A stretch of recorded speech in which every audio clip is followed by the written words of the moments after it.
It was a chilly, quiet morning in the small town of Ocean Springs in Mississippi. Joanna was at work at a small seaside cafe. She was the first of the employees to come and start the morning shift, which was usually slow. But being near the beach, many tourists came in. In fact, the first customers of the day were a tourist couple who weren't so fluent in English.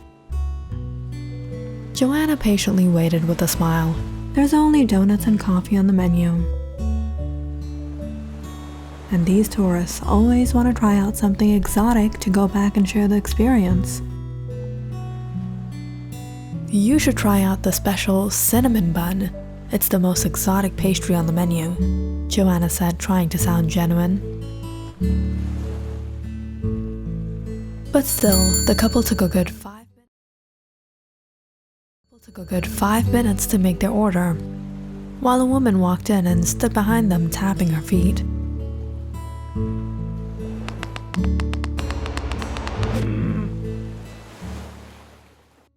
When the couple finally left, Joanna smiled at her, but she had an irritated look on her face. You couldn't just tell them to hurry up? Sorry you had to wait. No, don't be, since they took forever to order. I'm going to take forever. Absolutely, ma'am, as long as you need, Joanna said, keeping her smile. But she was intrigued to see the woman just stand there without ordering, without checking the menu, just simply standing.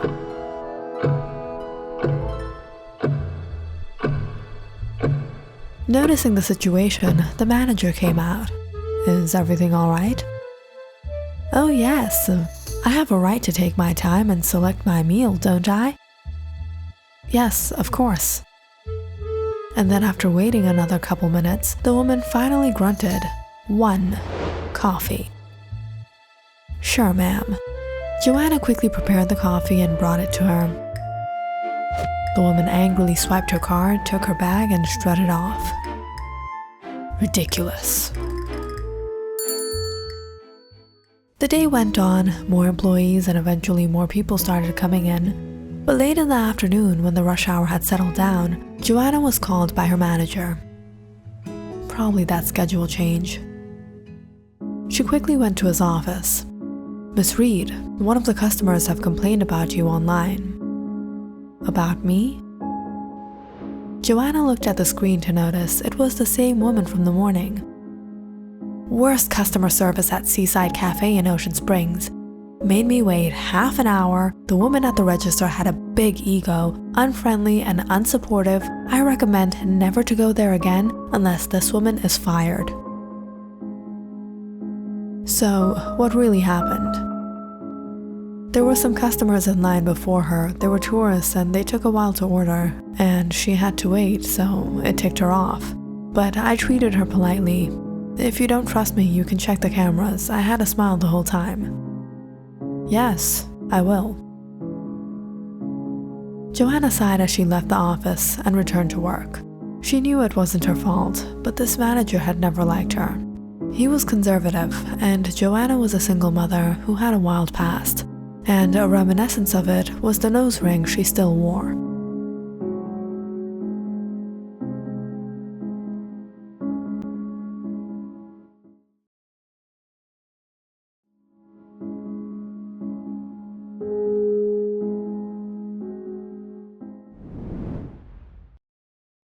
The following day, Joanna came to work and everything seemed fine, until the manager called her again.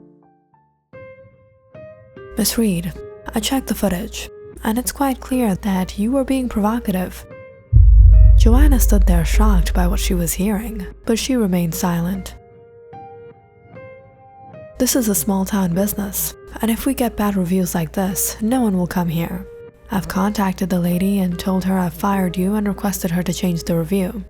I'm sorry, Miss Reed. I have to let you go. Feeling so disappointed and broken, Joanna took off her apron and walked out towards the shore. Staring at the sunset, she remembered the old days. when life wasn't like this.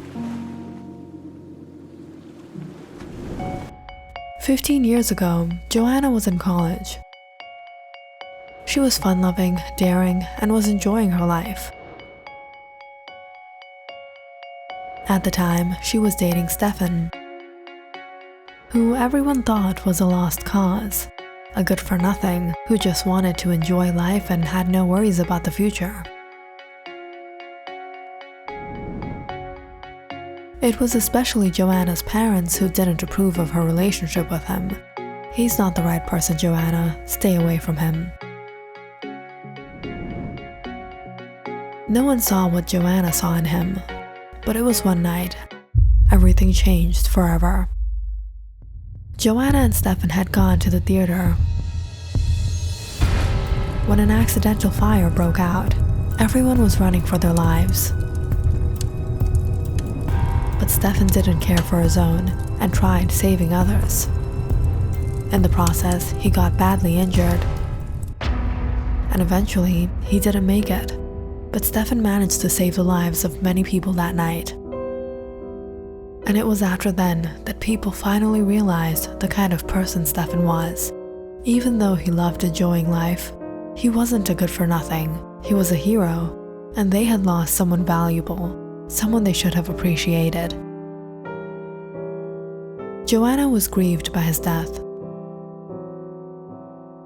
But it was soon after she found out she had been pregnant with his child. "We told you to stay away from him, but you didn't listen to us."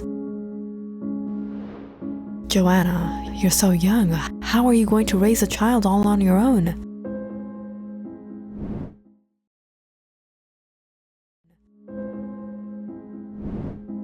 "She can't, and she won't. You can't keep this child, Joanna." "No, this child is the last sign of Stefan. I'm going to keep this child." "Then if that's the way it's going to be, you can stay here until the child is born, but after that, we have nothing to do with you." Joanna stayed with her parents throughout her pregnancy. They took care of her and provided for her, but their insults, harsh words, and criticism never ended. After the child was born, however, over the years, as grandparents, they softened up and wanted them to stay. But Joanna had been scarred by everything that happened, so she remained firm, and by the time Stephanie was 2 years old, she found a job and an apartment and moved out to raise her daughter on her own. But being a single mother proved difficult. Joanna hadn't completed her studies, and she couldn't find a good job and was struggling to make ends meet. But she never gave up on trying to give Stephanie a good life, even if that meant she would have to go through the hardship. Joanna never spent out of her budget. She saved money each and every way she could, and one way or the other made things work out. And before she knew it, Stephanie was growing up to be a beautiful, talented young girl. "Mom, there's going to be a play at our school, and I got selected as the main lead. I'm gonna play Cinderella." "That's great, sweetheart." "I'm so excited. Mom, I'm gonna need a dress, the most beautiful princess dress ever. This is gonna be so awesome." Stephanie had dreams of becoming an actress. She participated in all her school plays, but Joanna could hardly pay off the rent. And then all these extra costs were difficult on her, but she didn't want to put down her daughter's dreams. So, as always, she improvised. She bought cheap, ordinary dresses, a few designs and sequins, and redesigned the dress herself with her sewing machine. And in the end, it turned out to be quite good.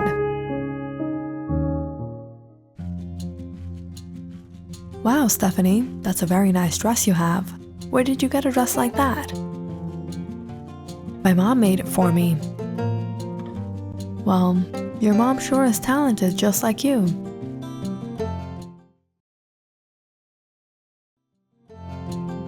Stephanie's teachers and friends all praised her dresses, and she continued on with her plays, performing well. Mom! Taylor Quick wore the prettiest dress in her music video. You have to make me one like this for my next play. Alright, sweetheart, I'll try.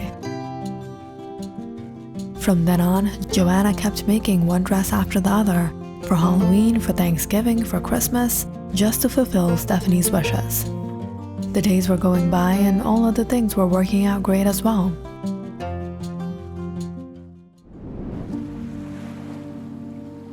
But now, Joanna had lost her job. What was she going to do?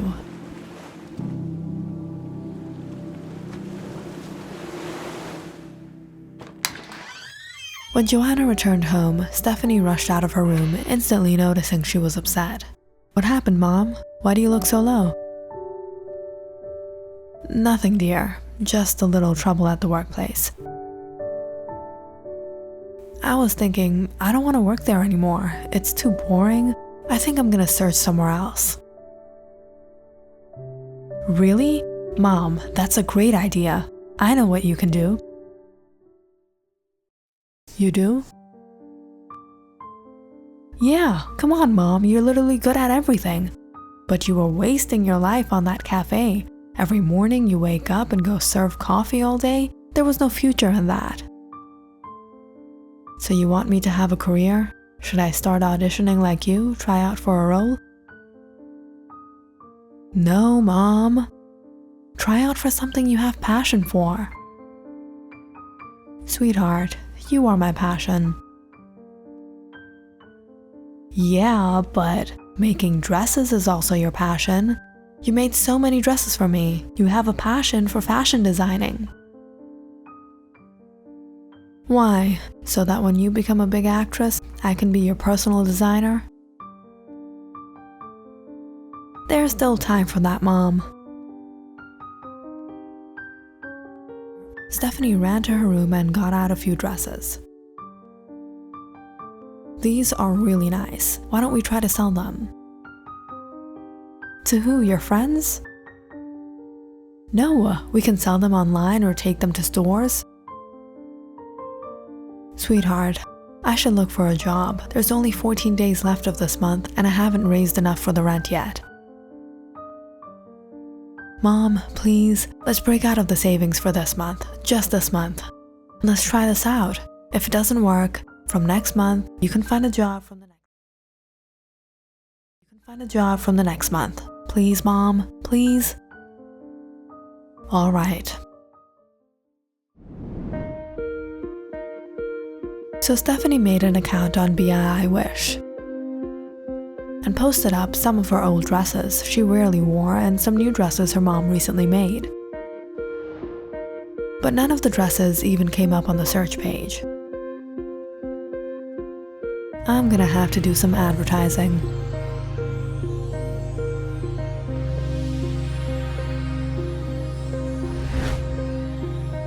So, Stephanie printed out a bunch of flyers and gave them out to her friends at school.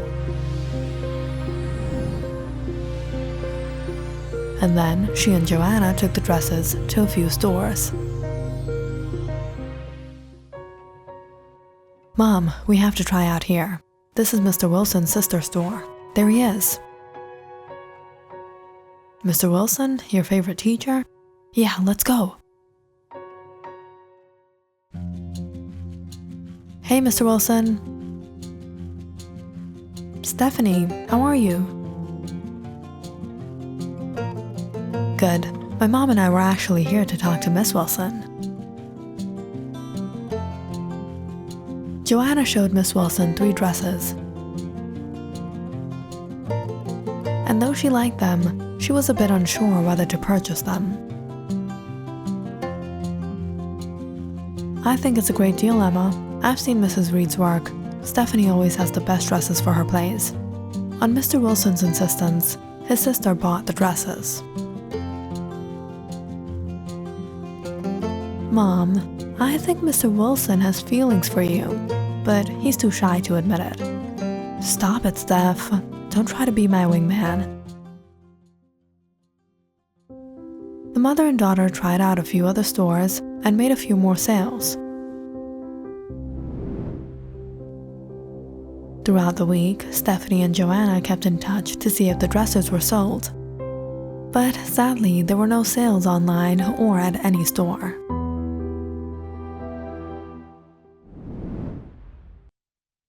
A week later, however, they got good news. Miss Wilson, this is Joanna Reed. I was just wondering if anyone bought my dresses. Actually, they were all sold out today. I was thinking if you could bring some more. Sure, that sounds great. A few of the stores were willing to buy the dresses from $50 to $100 each, and it cost Joanna only $20 to make each of them. Over the next week, she made about 7 dresses and profited $600.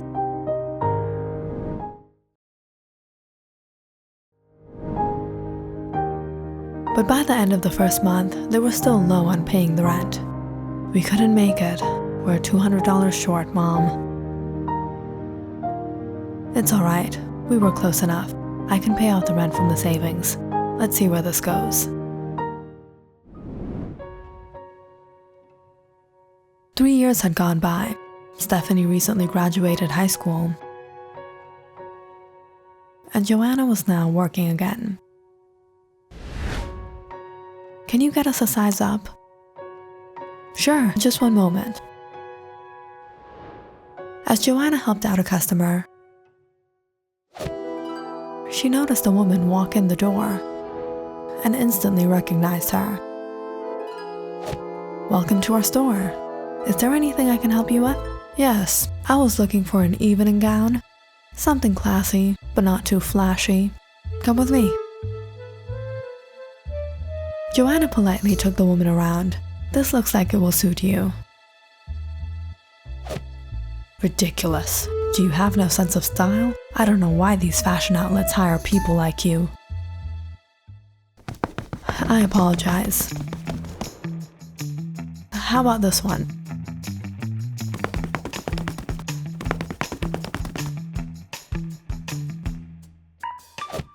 After giving Joanna a hard time looking through tons of dresses, the woman finally picked out one and strutted to the register. Will that be all? No, I'd like to talk to your manager. The woman that had been showing you all these dresses? She's the manager. What? She's the manager? As the woman turned around shocked, Joanna smiled and walked up to her. You don't remember me, but we met a long time ago, and I wanted to thank you. Yeah, you should thank me for tolerating you. Yes, a couple years ago, I was working at the Seaside Cafe, and you came in and made a false complaint about me, and I got fired. If it weren't for that false complaint that day, today I wouldn't be where I am today, the owner of my own store. Stephanie suddenly widened her eyes, staring at the woman. Oh, so you're that Karen. What did you call me? Nothing. You think you'll be able to afford this?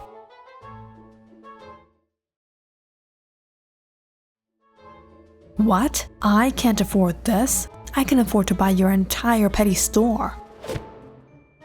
Sweetheart, give her a 10% discount. In a fit of rage, Karen whipped out her purse and scrambled to take out her money, dropping her coins and cards before she finally paid the bill and stormed out. Ridiculous. You could have been a little more polite. Yeah, who is she going to complain to this time? My mom? Joanna chuckled as she went on arranging her store. Stephanie turned to look at the woman when she spotted Mr. Wilson by the door. Mom, Mr. Wilson is here again.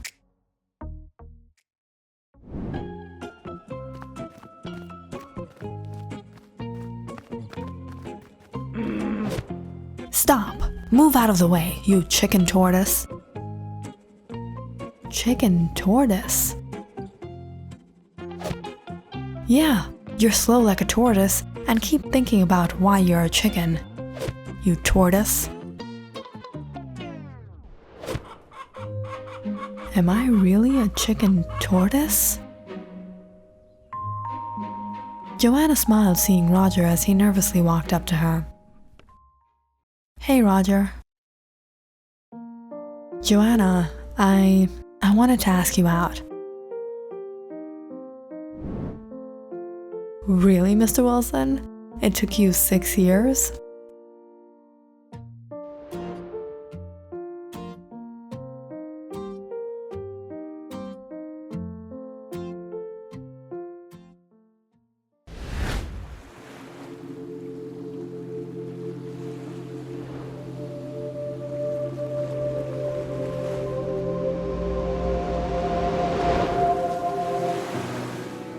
Fate works in strange ways, and sometimes all mankind needs is a little push.